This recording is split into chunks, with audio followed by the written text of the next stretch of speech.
Not which side will prevail. What are you going to do? Rubio.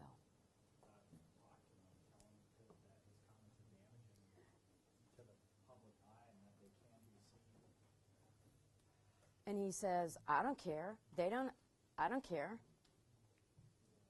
If he wants to have that kind of attitude about it, I guess you have no choice but to bring it to the attention of somebody else that might have a greater influence on it. And what if, who? Maybe a better friend of his, or And he tells that friend he doesn't care. supervisor then, yeah. Or maybe someone else has a better answer. Recruit. Yeah, I mean, that's included with the whole somebody else who might care about their opinion more, but Let's take a separate issue. You see somebody repeatedly violate the law enforcement officer's code of ethics. It's contained in 13 AAC, that's Alaska Administrative Code, and I forget the next number.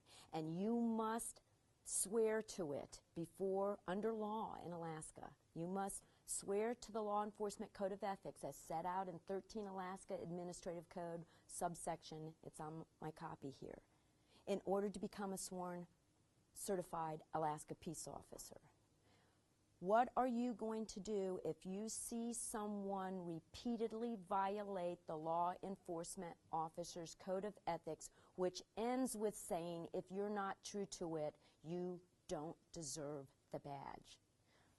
Don't think about this. Just think you repeatedly see someone after you've brought to their attention and given them a chance to remedy their behavior, and they continue to say, I'm going to continue to violate the law enforcement officer's code of ethics. What are you going to do?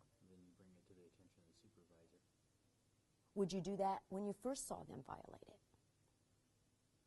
Probably so, especially if they had that response or no indication of changing their behavior. Okay.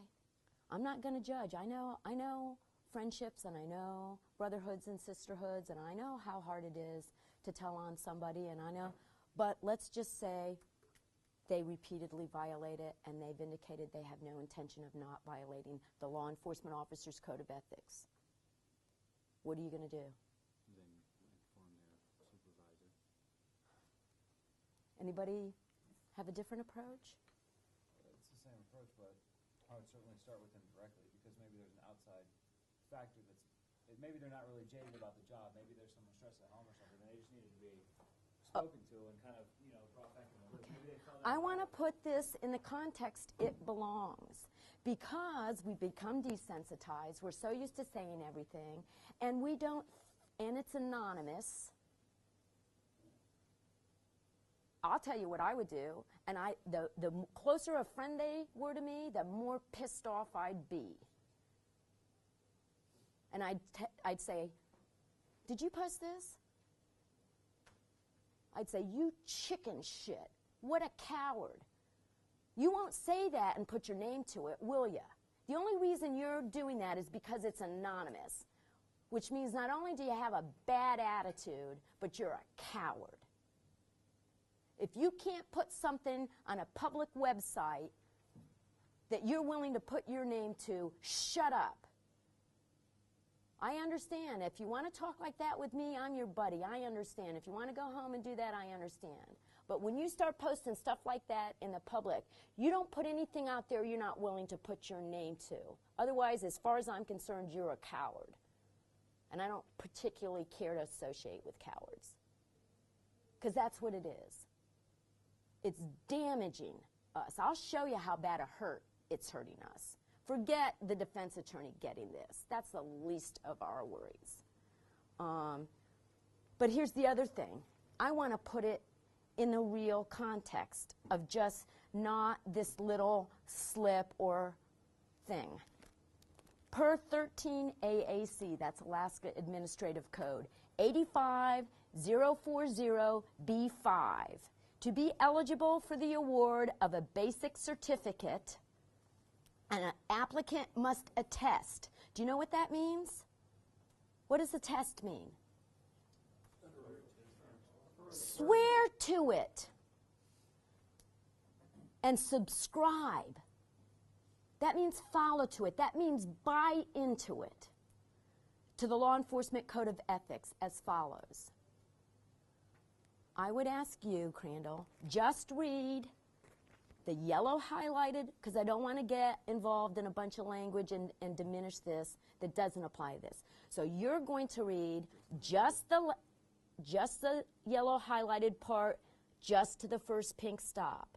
You just read the yellow highlighted to the first pink stop. Yes, ma'am. Read it loud and stand up and read it, please. As a law enforcement officer, my fundamental duty is to respect the constitutional rights of all people to liberty, equality, and justice.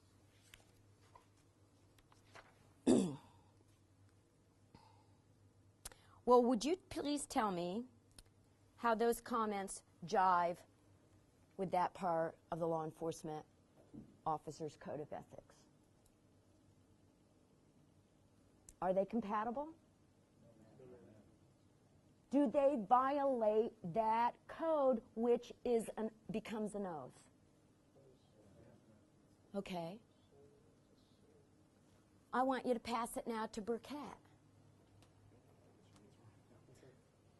Now you stand up, Recruit Burkett, and you read the next highlighted portion just to the pink. Oh, you're just so pitiful. You're like a bird with a broken wing who's been blinded by a hawk. Sit down.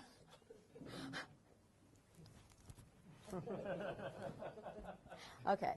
Read the second highlighted portion just to the pink stop. Got it.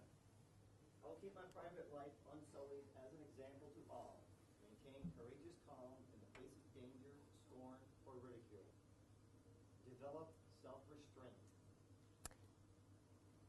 Unsullied, look it up. It means untarnished and pure. And it says, you say, you will swear to keep your private life untarnished and pure. And what that says is your profession, the path you have chosen, recognizes it's not a 9-to-5, 40-hour-a-week, 5-day-a-week path you have chosen. It's 24/7. You pledge to keep your private life untarnished, unsullied. It's a way of being and living. It's a statement of the person you are on and off the job and your character. How about courageous calm in the face of danger, scorn, or ridicule? I would submit that does not permit ranting, profanities, and calls to blow up an entire city of bystanders. How about develop self-restraint? Law enforcement has all kinds of ways of restraining other people. You've got your defensive tactics. You've got your OC spray. You've got your ass baton. You've got your handcuffs.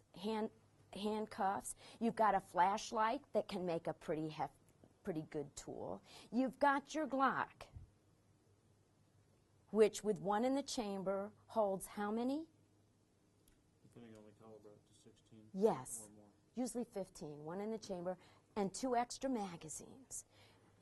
And then you got your patrol cars, and you got your shotguns, and you got your bean bags, and you got your SWAT teams, and you got your canines. You got all kinds of stuff for restraining other people. And we give it to you, and we authorize you to use it, and we understand there's only one thing that restrains you. And what is that? Self-restraint. And it's, you take an oath to develop it.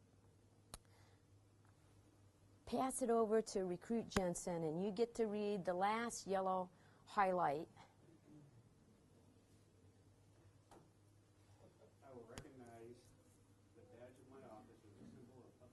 would you please turn and deliver to the, yeah.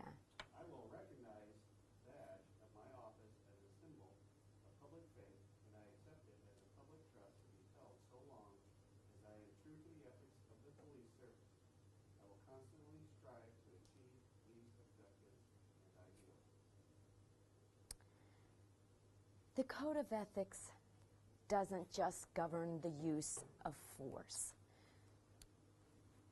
It's a code for ethical behavior that goes to the heart of a person's character, not just on the job, but off the job, in how they deal with the challenges of the job and how they treat everybody. This is a huge, so for one thing, you know, we can be all concerned about what's happening in this guy's home life and how he's gotten this way.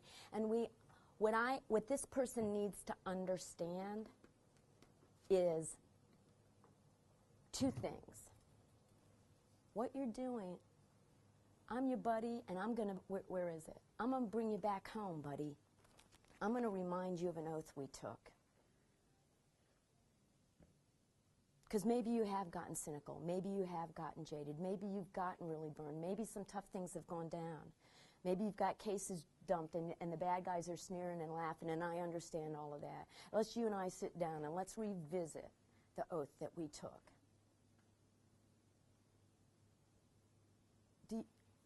Buddy, do you think these things? Remember when you first got the badge, man?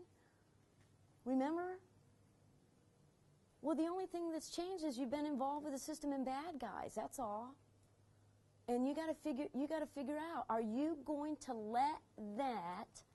You get to pick whether they turn you into an unethical violator of the Code of Ethics and the badge and everything it stands for, or not. Start now deciding, because if you do continue being this person, they won. And you lost.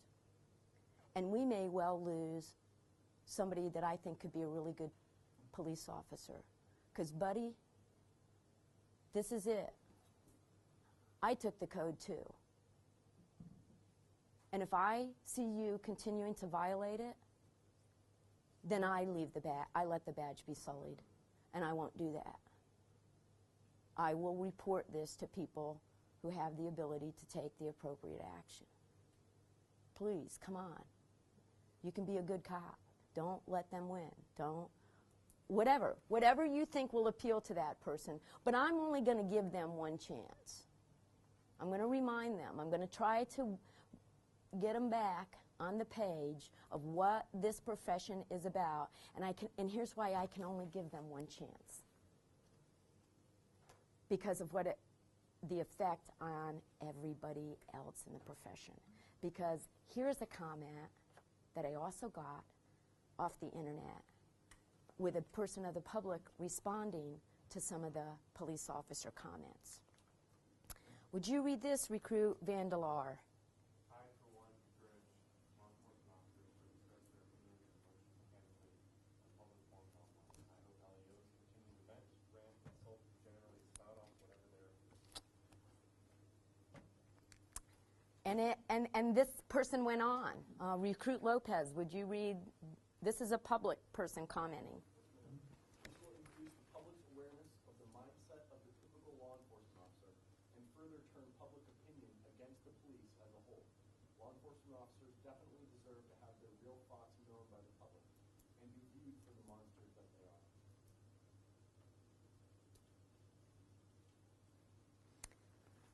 I don't know if that's a cop basher.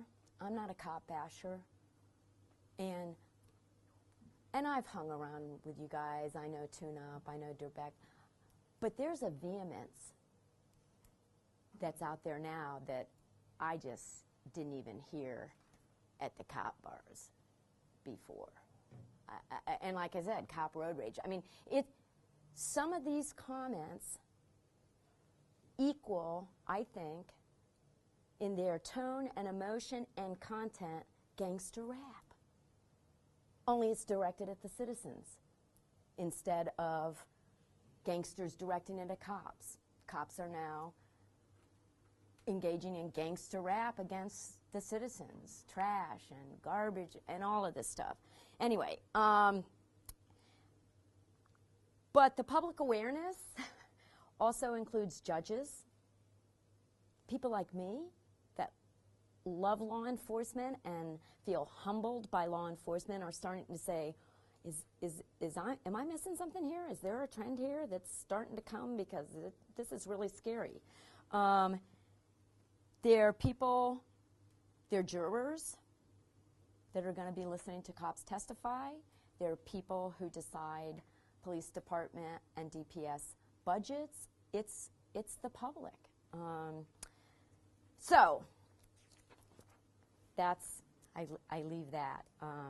I will tell you, this is now a segment in my ethics training that I do. When I was asked to do a mandatory for newly promoted sergeants ethics training for the Eugene Police Department, this was part of it, because technology also brings new ethical issues to the forefront. And because it's anonymous, to me, that just makes it worse. That just makes it worse. But it's the tech, but in fairness to the people that post these things, it's a knee-jerk thing, and the technology breeds this kind of stuff because you can post anonymously. And we've been desensitized, and instead of this being locker room talk, people have grown up and anything that comes into their head, they just put out there, and they don't, like you said, the consequences, the ramifications, they're not thinking about that. They're just venting.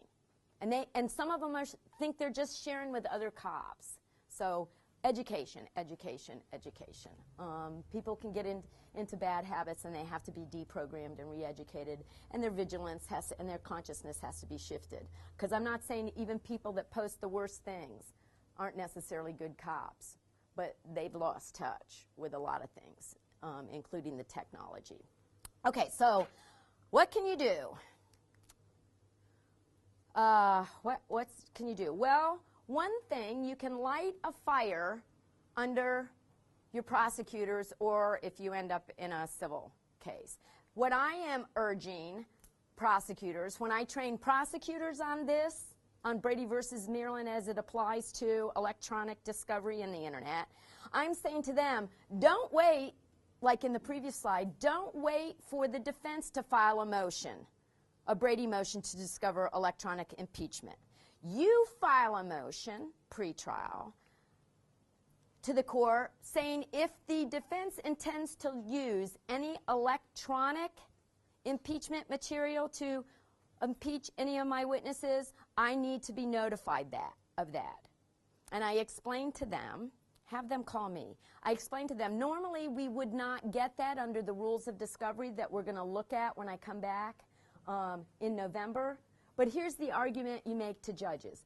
Judge, here's the reason why we need that in advance of trial. Because of all of the false stuff put out there by people.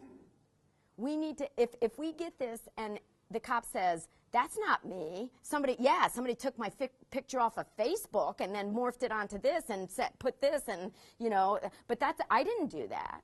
Then we're going to have a continuance of trial. And judges know when you continue a trial in the middle of trial, you lose witnesses, you lose jurors, and you get mistrials, and they don't like any of that. So that's, and I tell prosecutors, if you want to be able to cite in your motion support for false positive, that is false information, identity theft, just Google that, and there's tons of stories, like the attractive female real estate agent in terms of identity theft, who decided to try to not work just on her own, but get with a realty firm. And she had a website with her very attractive, she's good-looking woman, very, very attractive. But she went for these different interviews, and she was thinking the interview went great. She'd go back, she'd never hear from them. And when she'd call them, they were kind of evasive. She learned only after losing a number of job opportunities, and you guys know how long it can take to clear this stuff up. She learned some idiot out there saw her attractive picture on her website, put it on his social networking page, and started bragging to all his buddies about how the first time he met her, he picked her up, they had great sex, she likes it this way, this way, this way, she pulled a train for him and his buddies, none of which was true. So when the prospective employer starts doing a Google search to check out, okay, so, and there are thousands of cases where stuff like that has happened, and you just cite that for the judge and say, well, yes, they have every right to electronic media, and we understand our obligations under Brady, and we're going to be disclosing to them any, but if they find something that they think they're going to use for impeachment that we have not already provided them, we need notification so we can check this out. Does that make sense? Go on the offense. Go on the offense. Don't wait for them.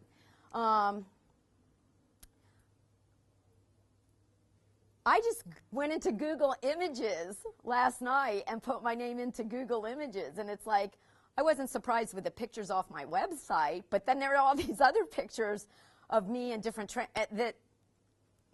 anyway, none of them were compromising, by the way. But in your handout, the very first, under additional resources, the very first thing I listed is a Department of Defense website. And I list bullet points under that Department of Defense website. It's at the very end of the handout, the last thing. May I borrow yours? Number 1, and I list bullet points. And these are tutorials that the Department of Defense has for their people that need to be worried about security on how to check yourself out, secure yourself, and clean yourself up online. Lots of best practices for keeping your home network secure. The definitive Facebook lockdown guide, Facebook privacy sessions, your safety and security online. Do you know the risk of, so good stuff with tutorials. And then the very second thing I list is a survival guide for cops on Facebook. And I know Lori Stevens, and a link to that article on Police One. So when you do yourself a favor, check some of this out.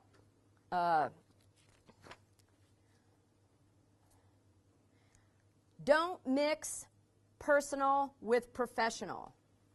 If you have a professional profile, keep it that way. And this is what I'm sharing with you now is written in the COPS Survival Guide. So if you link to that, you'll have this. You don't have to take these notes down.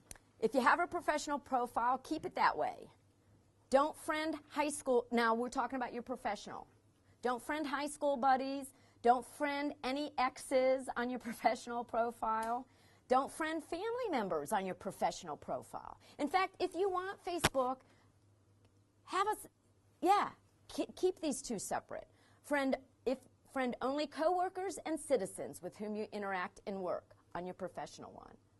This is kind of the way to create a Chinese wall and keep them separate.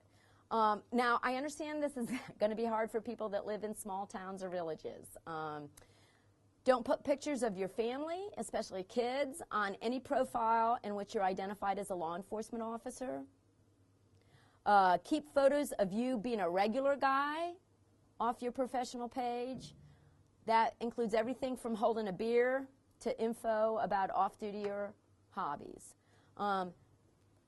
And then it talks about figure out the privacy settings and all the privacy features on Facebook, and you've got that already in your handout with video links as well. And then we talked about geotagging. And on your personal profiles, if you have one, you're not a cop. Nothing on that could indicate you're a cop. But remember, we were talking during the break over here about 24/7, right? And if you're in a village or a small place, this thing doesn't work anyway because everybody knows that you're a cop. So then you have to really keep in mind that you're a cop 24/7 even on your personal profile. Take the time to go through my handout step by step with the screenshots. Look at videos if you need, but figure out these privacy settings on your Facebook. And now with graph search, it's a whole other thing that you got to figure out how to get out of. Don't play third-party things like send a virtual drink to somebody. That I don't even understand these things because I'm so out of it. Or does Jessica look better with long hair games that I guess are all out there? Because when you install these kind of games, they take all your personal information as well as the personal information of everyone you're connected to. Think about that. Why do you think they can give this stuff away free? They get information they can use to sell and market. So when you get free stuff, you better think they must be getting something. They're supported by advertising. Well, why would advertisers pay them money? Because they're getting information for how to target you people. And then here's the other thing. If you install games, different games like that in apps, your personal information goes out and the information of everyone you're connected to. When your friends play these games, then your info goes with them too. It's just like this whole virus thing. Get into your applications and delete anything you don't recognize or trust. You know, if your friends are posting stupid shit on your, if your friends are posting stupid comments on your Facebook page, you ever heard of guilt by association? Well, if you hang out with people that think like that and have those racist, bigoted, violent, ever kind of views, and those are your friends, great. And then clean up your act online. Go through those things in the handout about how to shut things down, keep things secure, control the information. And then I urge the entire profession, I think I'm speaking to the choir here, departments, agencies. Who was I? Soldatna. Yeah. You're going to leave here. The people in your department may not have attended a training like this. Ask them. Take them the scenario with the cell phone, DWI stop, and say, I got this scenario at the academy. It's based on a real case out of New Mexico, and they got everything on the cell phone. I don't know if this has been decided in Alaska or not. It hasn't, but you can play dumb. But do we have any policies and procedures on use of our private cell phones? And tell them if they have follow-up questions to call me. I'll talk to them. I'll chat to them. So we need proactive educational policies and procedures. I know you're not in charge of policies and procedures. I want you to know when I'm talking to the people that are, I say, please don't adopt policies and procedures and put them in place to CYA and enable you to fire people, which sometimes management does. Please don't do that. Do what Chief Michael Masters of the Boise Police Department did. Implement the policies, get input on the policies, and then provide training to every one of your employees. Because his goal with the policies and procedures was not to CYA and have a grounds to fire people. It was to educate people so that they didn't get caught up in a job action or firing offense. And that's the attitude I try to communicate to people for doing this. And then folks need meaningful, real-world training on this stuff, don't put anything on the internet you wouldn't want to see in the newspaper. I leave you with two thoughts. Geico man, would you bring us to a dramatic conclusion by reading my final two thoughts on the screen? Computers have enabled people to make more mistakes faster than almost any invention in history, with the possible exception of tequila and handguns. If we continue to develop our technology without wisdom or prudence, our servant may prove to be our executioner. And then I challenge law enforcement as a profession to provide the wisdom and prudence. Now, test time.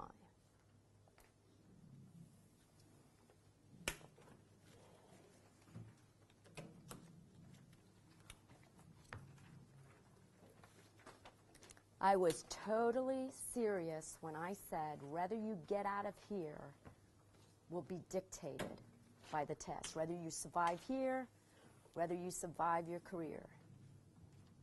The test starts now.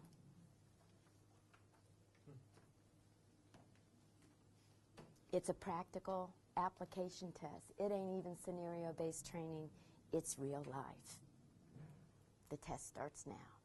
Actually, the test started with anything that you posted probably in your adulthood that may come back to bite you. But, I mean, there was some screening that took place.